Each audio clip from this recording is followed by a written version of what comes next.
Retrouvez l'intégralité des épisodes de cette série, ainsi que des dizaines d'autres œuvres inédites sur Tellington, notre plateforme dédiée à la fiction sonore, originale et autoproduite. Tellington est disponible sur Android, iOS et par navigateur. N'hésitez pas à vous abonner à la plateforme pour soutenir notre travail. Et en ce moment, pour la période des fêtes, toutes nos séries de Noël sont gratuites dans notre playlist temporaire. Le lien est dans la description. Tellington, des histoires qui s'écoutent. Bonjour à tous, je suis content de vous revoir. J'espère que vous allez bien, que vous avez apprécié l'épisode précédent et que vous apprécierez tout autant celui-ci. Servez-vous un petit chocolat chaud, installez-vous confortablement, fermez les yeux et laissez-vous guider par le son de ma voix. Mes amis, nous repartons ensemble pour Marmottin. Soyez les bienvenus dans le 4e chapitre de cette Super Flame Story.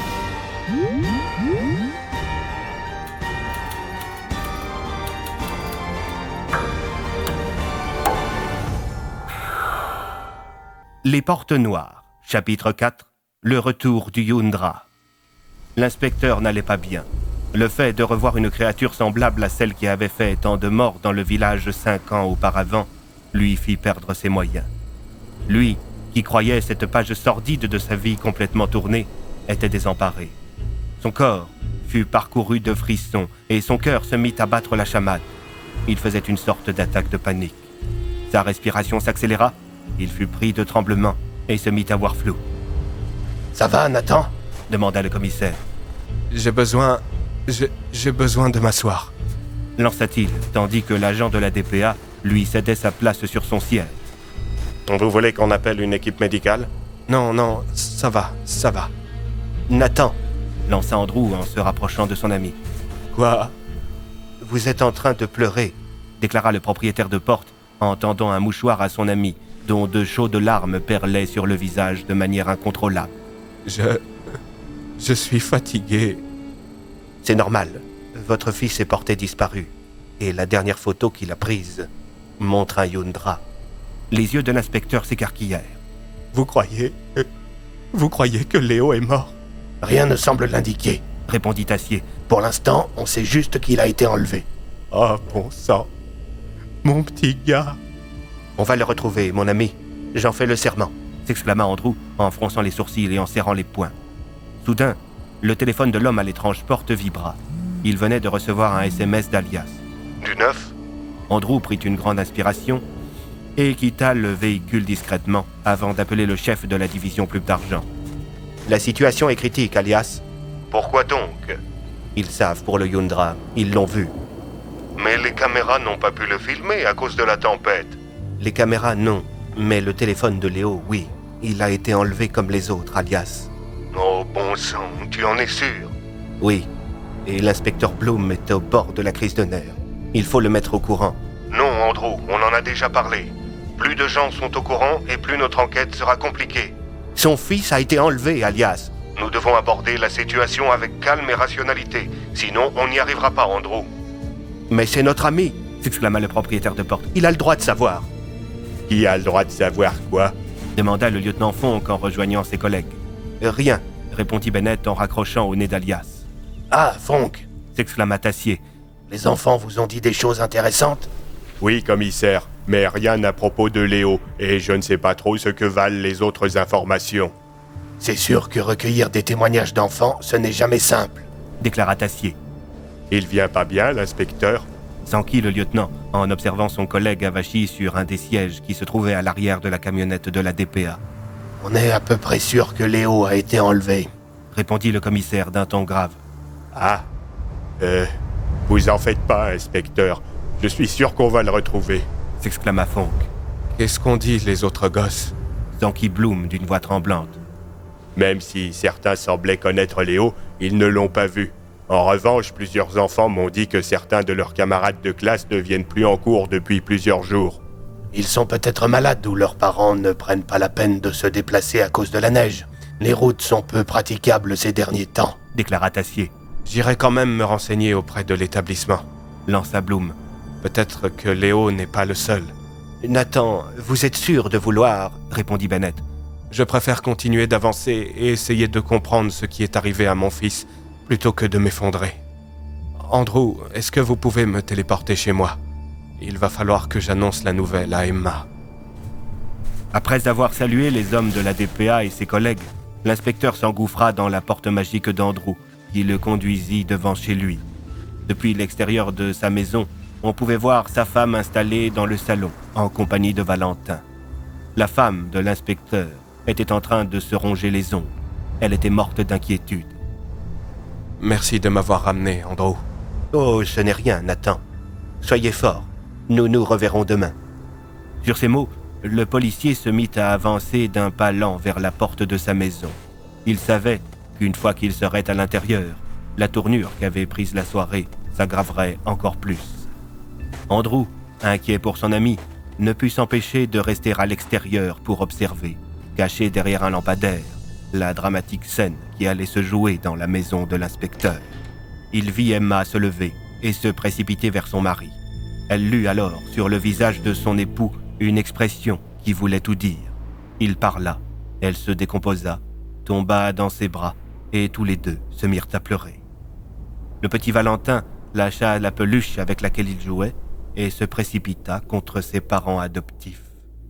Andrew, seul comme à son habitude, poussa un long soupir, invoqua de nouveau sa porte et s'engouffra à l'intérieur. « Alors, comment ça se profile ?» demanda Rico. L'ami à plumes du propriétaire de porte était en train de picorer quelques graines. « Plutôt mal. Le fils de l'inspecteur a été enlevé. »« Ah, bon sang de bois, c'est lié au Yundra ?»« Évidemment que oui. Mais la véritable question, c'est de savoir qui l'a invoqué. Les Yundra n'ont pas l'intelligence requise pour enlever des gens, et il n'y en a pas sur Terre en temps normal. »« Sans doute quelqu'un qui a un livre ou un parchemin d'invocation. »« Merci pour cette déduction de la plus grande importance, Rico, » lança le propriétaire de porte en se jetant dans son canapé. « moi je suis qu'un corbeau qui parle, je suis pas détective. »« Excuse-moi, je ne voulais pas te vexer. C'est juste que je déteste de ne pas comprendre ce qui se passe. » Au petit matin, c'est le lieutenant Fonck qui vint récupérer l'inspecteur Bloom à son domicile. « Ça va aller, inspecteur ?» demanda le policier à son collègue, tandis que ce dernier rentrait dans la voiture. « J'ai dormi sur le canapé, Emma a pleuré toute la nuit, et aujourd'hui elle ne me parle plus. » Sur ces mots, le lieutenant tendit un thermos à l'inspecteur. « Tenez, je vous ai préparé un peu de chocolat chaud maison. Si vous voulez, j'ai aussi des cookies que m'a préparé Betty. » « C'est très gentil, Fonck, mais je n'ai pas faim. »« Quel dommage !» lança le policier en léger surpoids avant de reprendre le sachet de biscuits des mains de son collègue et de démarrer. Une fois au commissariat, l'inspecteur fit face à une impressionnante démonstration de solidarité de la part de ses collègues. Même ceux qui étaient normalement en congé étaient là. Le maire du village était même venu avec ses copains chasseurs. « Inspecteur Bloom, j'ai pas les mots, je vous le dis tout net, j'ai pas les mots. C'est terrible qu'est-ce qui vous arrive. Mais solidarité marmotanaise oblige, on va tous vous aider. On habite peut-être tous dans un petit village, mais on a un grand cœur. » « Pas si petit que ça, le village. » marmonna alias à Andrew. Le commissaire Tassier prit la parole pour donner des instructions à tout le monde. « Bonjour à tous et merci d'être venus. Comme vous le savez sans doute déjà, le fils de l'inspecteur Bloom est porté disparu depuis hier soir. Nous avons de sérieuses raisons de penser qu'il a été enlevé quand il sortait du collège. Les ravisseurs ne semblent pas avoir contacté la famille, mais nous devons rester vigilants. » Andrew se mit à murmurer à l'oreille d'Alias. « À entendre parler le commissaire, je suppose que tu l'as briefé. »« Oui, Philippe et moi avons convenu qu'il était préférable d'omettre quelques éléments. » « Comme par exemple la présence d'un Yundra à Marmottin ?»« Entre autres. Officiellement, c'est un crime non magique, et il vaut mieux que ça soit comme ça. Si mes supérieurs l'apprenaient, ils ne vous laisseraient pas enquêter, et le village risquerait de se prendre un nouveau confinement. » « À t'entendre parler, on croirait que tu pars du principe que ça va arriver. » Si la situation dégénère, c'est possible, entre la nouvelle porte qui se comporte d'une manière étrange et les disparitions successives. Tu te rends compte que tous ces braves gens qui veulent faire bien vont en réalité tourner en rond pour pas grand-chose. « Qu'est-ce que vous manigancez, vous deux ?» demanda l'inspecteur en interrompant la discussion de Bennett et Alias. Ce dernier se contenta de regarder ailleurs. « Sérieusement, vous comptez faire comme si je ne vous avais pas parlé ?» Nous parlerons quand ce cher commissaire aura fini son discours de motivation. La réunion fut interrompue par l'irruption de Cassandra Darmin dans le hall du commissariat. La journaliste avait avec elle un microphone. Inspecteur Bloom, Cassandra Darmin pour Marmottin FM. Comment vivez-vous la disparition de votre fils ? Je sais très bien qui vous êtes, espèce de vipère. Et figurez-vous que je le vis très mal. Vous devriez avoir honte. Les Marmottanais ont le droit d'être tenus informés de la situation. Un enfant a été enlevé. Alias, vous êtes le directeur général de la DPA. Est-ce que cette disparition inquiétante est en lien avec des phénomènes paranormaux ? Pourquoi votre organisation s'intéresse-t-elle à l'affaire Léo ? Mes services et moi-même sommes simplement ici pour soutenir l'inspecteur Bloom, qui, en plus d'être un personnage important de la vie locale, s'avère être mon ami. Je pense que vous mentez, Alias. Vous pensez ce que vous voulez, madame, nous sommes en démocratie. Mais si j'étais vous, j'éviterais de jouer avec le feu. Vous risqueriez de vous brûler. C'est une menace ? Non, un proverbe. La journaliste, face à la répartie du directeur de la DPA, décida de changer de cible. Commissaire Tassier, comment se fait-il que les recherches ne débutent qu'aujourd'hui alors que Léo est porté disparu depuis hier soir ? Leblanc, faites-moi sortir cette enquiquineuse. À vos ordres, commissaire. Par ici, madame. Vous faites obstruction à la presse. Vous devriez avoir honte. Mais oui, allez, c'est ça. Sortez du commissariat. Une fois la journaliste évacuée, policiers et volontaires commencèrent à s'organiser en petits groupes pour effectuer des recherches. Recherches qui, Alias le savait très bien, n'aboutiraient à rien. « Qu'est-ce qu'on fait, nous ?» demanda l'inspecteur Bloom en rejoignant Bennett, Alias et Tassier à l'extérieur. Nous, reprit Alias, nous prenons un hélicoptère direction Lockwater. Sur ces paroles, le bruit sourd des hélices de l'appareil commença à se faire entendre dans le ciel.